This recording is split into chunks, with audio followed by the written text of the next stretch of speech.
किसान आंदोलन का आज 20वां दिन है, लेकिन सवाल यह है कि अगर यह आंदोलन कुछ और दिन चला तो क्या होगा। हमने सिंघू और टिकरी बॉर्डर पर रोजी रोटी कमाने वाले तमाम ऐसे लोगों से बात की और यह समझने की कोशिश की कि इस आंदोलन का उनकी जिंदगी पर क्या असर पड़ रहा है। हमारी ये रिपोर्ट देखकर आपको इस बात का अंदाजा हो जाएगा कि आंदोलन के इस समाजशास्त्र ने कैसे कुछ स्थानीय लोगों का अर्थशास्त्र बिगाड़ कर रख दिया है। आंदोलन वाले सांझे चूल्हे में पकती उतरती इन जलेबियों और पकौड़ियों का अपना अलग समाजशास्त्र है और अलग अर्थशास्त्र है।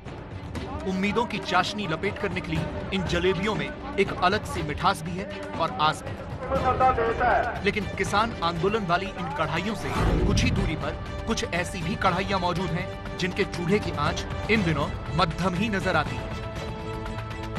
इन कढ़ाइयों में अब वो उबाल नजर नहीं आता जो 15-20 दिनों पहले तक दिखाई देता था। अब इसे आप किसान आंदोलन का असर माने या फिर कुछ और, लेकिन आंदोलन के समाजशास्त्र ने दिल्ली के तमाम बॉर्डर्स पर बसे दुकानदारों का अर्थशास्त्र बिगाड़ दिया है। सिंघू बॉर्डर पे जहां पर किसान अपनी मांगों को लेकर बैठे हुए हैं सड़कों पर, उसके आसपास जो सड़क के आसपास दुकानें हैं, उन दुकानों पर क्या हाल है, क्या उनको फायदा हो रहा है, क्या उनको नुकसान हो रहा है। आइए दुकानदारों से बात करते हैं और जानते हैं कि ग्राउंड रियलिटी इस वक्त क्या है। प्रदर्शन चल रहा है, 19 दिन होने को आ गए हैं, आपका कारोबार कैसा चल रहा है? हो गया, बिल्कुल डाउन है सर। हाँ बिल्कुल। हलवाई यहाँ पर कितने जो बना रहे हैं मिठाइयाँ वगैरह? बस 16 आदमी इस समय, और बिल्कुल से उनकी तनख्वाह तक नहीं निकल रही है। खत्म पगार पे है, काम धंधा है ही नहीं, खाली बैठे हैं। आपने जो हालात देखे वो सिंघू बॉर्डर के दुकानदारों के।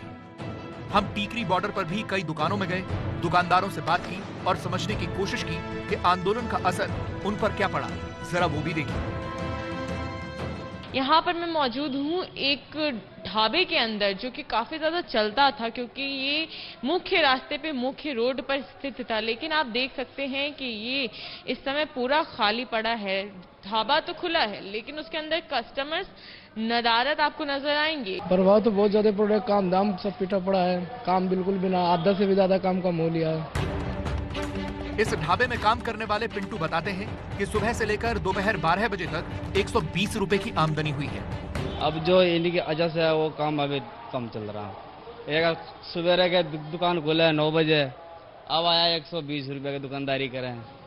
तक बस 120 रुपए, ये देखिए तस्वीर में देखिए 120 रुपए बस अब तक इनको सुबह से मिले हैं। अब दोपहर होने का समय है और 3 घंटे में बस इनको 100 रुपए की बोनी हुई है। आम दिनों में इस ढाबे में हजारों रुपए की इनकम होती थी, लेकिन आजकल कुछ ऐसा सन्नाटा है कि खर्च निकालना भी मुश्किल हो रहा है। जिस किचन में कारीगरों को काम से फुर्सत नहीं मिलती थी, आज वहां चूहे दौड़ रहे हैं। सब्जियां बनाने के बाद फेंकी जा रही हैं। हम आपको एक और ढाबे के अंदर लेकर चलते हैं। लंच का वक्त है। आम दिनों में इस वक्त यहाँ आसपास काम करने वाले मजदूर खाना खाने आते हैं, लेकिन आप खुद देखिए दोपहर के वक्त भी ढाबे में कस्टमर्स का नामो निशान नहीं है। ये ढाबा कभी 8 लोगों की मदद से चलता था, लेकिन आज इसको चलाने वाले केवल 2 ही लोग बचे हैं। क्या असर पड़ रहा है ये जो रास्ता बंद है उसका? जी बहुत असर पड़ रहा है जी, हम तो खाली बैठे हैं जी। ये राजेंद्र का ढाबा है। यहाँ भी लंच के लिए खाना बनकर तैयार है, लेकिन ग्राहक दूर दूर तक नहीं दिखते। मात्र 40 रुपए में आपको दाल चावल और सब्जी मिल जाएगी।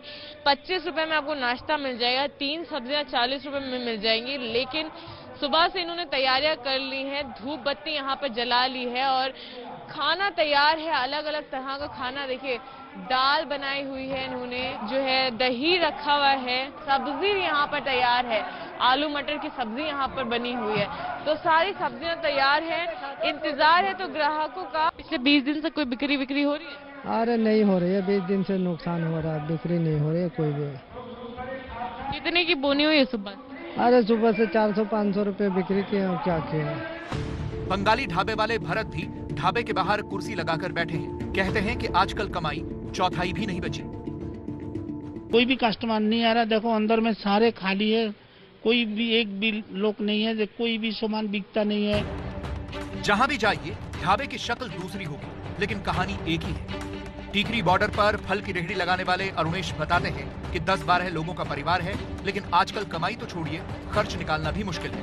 पूरा वो रास्ता है जहाँ पर किसान ट्रैक्टर के जरिए, गाड़ियों के जरिए यहाँ तक पहुंचे हैं और उसके बाद यहाँ पर बैठे हैं लगातार खुले आसमान के नीचे। ठंड भी बढ़ रही है कि रास्ता बंद है, तो ऐसे में कितनी बिक्री हो रही है ये जानते। पहले जो भी माल लाता था इतना ही लाता था, पर बिक्री सेलिंग होता था कि अब तो रोड जाम है, जो भी इंसान आने जाना, दिल्ली जो आने जाने वाला जो भी है वो जा ही नहीं रहा है, तो इसलिए थोड़ा कम हो रहा है। टीकरी और सिंघू बॉर्डर पर दुकान चलाने वाले इन तमाम लोगों को किसानों से हमदर्दी भी है, लेकिन आंदोलन के लंबा खिंचने से उनकी रोजी रोटी पर बनाई और ऐसे लोगों की संख्या थोड़ी नहीं हजारों में है। इन दुकानदारों की कमाई चौपट है, जिसका असर यहाँ काम करने वाले मजदूरों पर और उनके परिवार पर भी पड़ रहा है। यहाँ पर सन्नाटा पसरा है, लेकिन कुछ ही दूरी पर जहाँ प्रदर्शनकारी किसान मौजूद हैं, वहाँ की तस्वीर कुछ और है। वहाँ आंदोलन से थके मांदे किसानों के लिए पैरों के मसाज का भी इंतजाम है, जिम भी चल रहा है, पिज्जा, बर्गर और फास्ट फूड भी बनाए खिलाए जा रहे हैं और देसी पकवान भी बन छन रहे हैं। लगभग 3000 से ज्यादा लोगों के लिए पकौड़ियाँ और जलेबी जो है वो यहाँ पर बन चुकी हैं और जो सिलसिला है, जो क्रम है पकौड़ी बनाने का और जलेबी बनाने का, वो लगातार जारी है। अन्नदाताओं के आंदोलन वाली इन तस्वीरों से देश की आम जनता को कोई दिक्कत नहीं, बस फिक्र उन लोगों को देखकर होती है जिनके घरों के चूल्हों में क्या पता आजकल आंच होती भी है या नहीं।